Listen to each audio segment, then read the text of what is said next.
श्री शिवाय नमस्तुभ्यम। मकर संक्रांति सोमवार की सोने पे सुहागा। जी हाँ, 15 जनवरी संक्रांति के पावन पर्व पर गुरुजी पंडित जी प्रदीप मिश्रा जी द्वारा बताए गए बहुत ही सुंदर सुंदर उपाय है। इन उपाय को कर कर आप वर्ष भर इन उपायों का फायदा उठा सकते हैं, लाभ प्राप्त कर सकते हैं और अपनी जो भी मनोकामना को पूरा कर सकते हैं। चलिए वीडियो शुरुआत करते हैं। स्वागत है मोदी जी ऑफिशियल चैनल पर। आप सभी को बहुत सारी शुभकामनाएं मकर संक्रांति पर्व की। चलिए वीडियो शुरुआत करते हैं। तो पहला उपाय देखिए, घर में सास बहू की नहीं बनती हो, पति पत्नी में लड़ाई चलती हो, ये दोनों भाइयों में विवाद चल रहे हो, प्रॉपर्टी को लेकर, जमीन को लेकर, किसी और चीज़ को लेकर, घर में खुशी का माहौल नहीं रहता हो, दंगे फसाद चलते रहते हो और लड़ाई झगड़ों से आप परेशान से हो गए हो, तो ये साल के 15 दिन ही निकले ना, और हम चाह रहे हैं कि अब बाकी के दिन तो हमारे जीवन में अच्छे निकले, लड़ाई झगड़ा ना हो। तो उसके लिए गुरु जी पंडित जी प्रदीप मिश्रा जी द्वारा बताया गया बहुत ही सुंदर सा और अचूक उपाय है, जो आपको 15 जनवरी के दिन संक्रांति के दिन करना है। तो क्या करोगे, एक लोटे में जल लीजिएगा। जी हाँ, एक लोटे में जल लेंगे और उस जल में हमें डालना है 1 चुटकी हल्दी। जी हाँ, काली तिल्ली और 1 चुटकी हल्दी डाल दें और इस जल को लेकर जाए शिवालय, और शिवालय पहुंचकर श्री शिवाय नमस्तुभ्यम मंत्र का जाप करते हुए और जिस व्यक्ति से आपके लड़ाई झगड़े चल रहे हैं उस व्यक्ति का स्मरण करते हुए, उस व्यक्ति का याद करते हुए, बाबा से प्रार्थना करते हुए कि हे बाबा अब हमारी लड़ाई झगड़े ना हो, ऐसी प्रार्थना करते हुए फिर आपको उस काली तिल्ली और हल्दी वाले जल को शिवलिंग पर समर्पित कर देना है। अब आप पूछोगे दीदी हल्दी तो महादेव को चढ़ती नहीं है, पर मैं हमेशा कहती हूँ कि गुरुजी ने बताया है कि उपाय में हम हल्दी का उपयोग कर सकते हैं क्योंकि हम उपाय कर रहे हैं। ठीक है, तो अवश्य कीजिएगा इस विशेष उपाय को। दूसरा उपाय, यह उपाय है बच्चों के लिए। जी हाँ, माताएं अपने बच्चों के लिए या पिता अपने बच्चों के लिए इस उपाय को मकर संक्रांति के दिन प्रदोष काल के समय अवश्य करें। देखिए, संक्रांति के दिन तिल्ली का, गुड़ का, खिचड़ी का बहुत महत्व रहता है। जी हाँ, आप लोगों के घर में भी खिचड़ी बनती होगी। हमारे यहाँ उड़द की दाल की और चावल की खिचड़ी बनती है, लड्डू बनते हैं, तो वैसे ही गुड़ का भी बहुत महत्व रहता है। तो माताएं अपने बच्चों के लिए यह अचूक उपाय करें। आप बनाए गुड़ वाला पानी।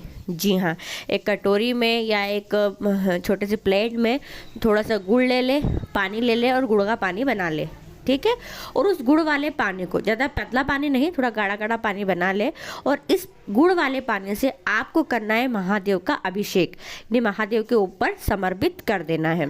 जब समर्पित करोगे तो हाथों से बाबा की मालिश करना, तो अपने हाथों में जो गुड़ लगेगा ना, अपने हाथों में गुड़, उस गुड़ को अपने बच्चों को चटा दे।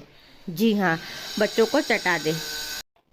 ऐसा करने से देखिए, अगर आपके बच्चे बिस्तर में गंदगी करते हैं उनके लिए फ़ायदा मिलेगा, उनकी लार टपकती है उनके लिए फ़ायदा मिलेगा, या बच्चे अगर आपकी नहीं सुनते, आपकी कहा नहीं मानते तो फ़ायदा मिलेगा। साथ में अगर जिन माताओं के स्तन में दूध नहीं आ रहा है और अभी माँ बनी है, गर्भवती हुई है, तो वह माताएं भी इस गुड़ को चाट ले तो उनके स्तर में दूध आना शुरू हो जाएगा। तो ये बहुत ही अच्छा उपाय है, केवल मकर संक्रांति के दिन किया जाता है, तो अवश्य कीजिएगा। तीसरा उपाय, यह उपाय आपको करना है काली मिर्ची के पाउडर से। जी हाँ, या तो काली मिर्ची घर में पीसी हुई ले आए मार्केट से, या फिर काली मिर्ची को मिक्सी में पीस ले, या काली मिर्ची को एक पत्थर पर पीस ले और उस पीसी हुई काली मिर्ची को 1 लोटे जल में डाल ले। ठीक है, इतना किया, एक लोटे में जल लीजिए और काली मिर्ची पीस के उसमें डाल लीजिए और उस जल से आपको सूर्य नारायण देवता को अर्घ देना है। और सूर्य नारायण देवता को अर्घ देने के बाद जो जल बचेगा वो अपने ऊपर छींट ले। ऐसा करने से अगर आपके शरीर में कहीं भी कोई भाग फड़क रहा हो, या फिर कहते हैं ना कि कंपन होता है भाग में, या किसी को पैरालिसिस हो गया है, किसी का शरीर काम नहीं कर रहा है, किसी का हाथ काम नहीं कर रहा है, अगर काम करता है तो फड़फड़ाता है, हाथ हिलता है, झूंझता है, झुंझुनी भरती है, तो यह विशेष उपाय उनके लिए है। उनको राहत मिलेगी, उनको आराम मिलेगा और केवल यह उपाय मकर संक्रांति के पावन पर्व पे ही किया जाता है, तो अवश्य कीजिएगा। चौथा उपाय, ये उपाय है गुप्त लक्ष्मी प्राप्त करने का। अगर अभी तक आपने नहीं सुन रखा है तो सुन लीजिए, समझ लीजिए। यह उपाय आपको 15 जनवरी को संक्रांति के दिन करना है। इस उपाय को करने से धन लक्ष्मी की वृद्धि होगी और आपकी जो भी मनोकामना होगी वो मनोकामना पूरी अवश्य होगी।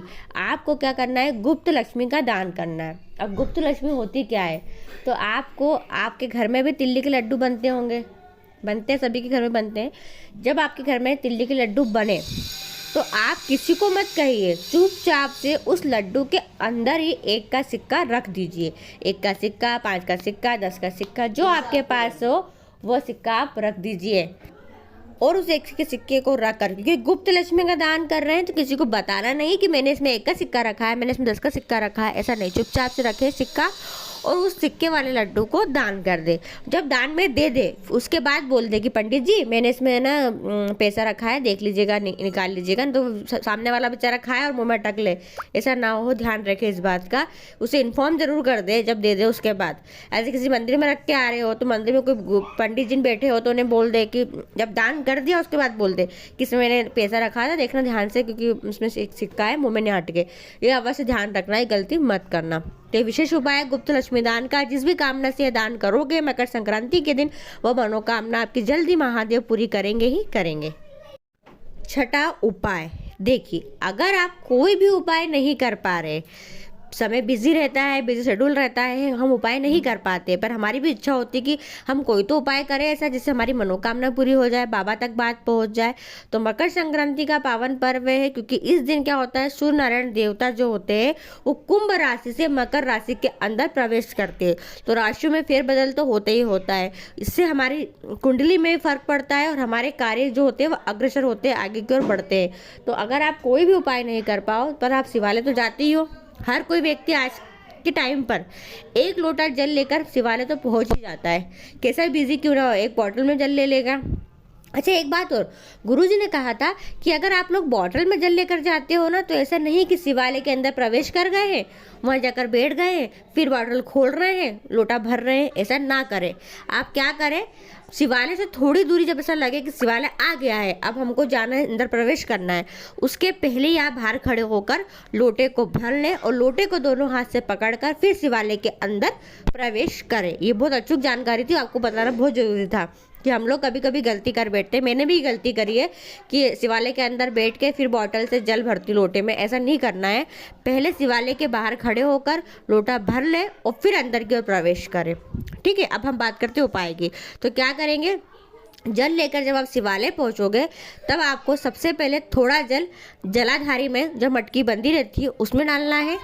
जी हाँ, थोड़ा जल बचा लेना है और उस बचे हुए जल को आपको माँ अशोक सुंदरी के स्थान पर समर्पित करना है। यहाँ पर जैसा कि आपको दिख रहा है वीडियो में, यहाँ समर्पित कर दे और थोड़ा बचा हुआ जल फिर आपको शिवलिंग के ऊपर पूरा की पूरा समर्पित कर देना है। ये विशेष मनोकामना पूर्ति, अटके हुए कार्य के लिए, कार्य की सिद्धि के लिए गुरुजी ने अभी हाल ही में जो कथा चल रही थी ना भटिंडा पंजाब में, उस कथा में बताया था।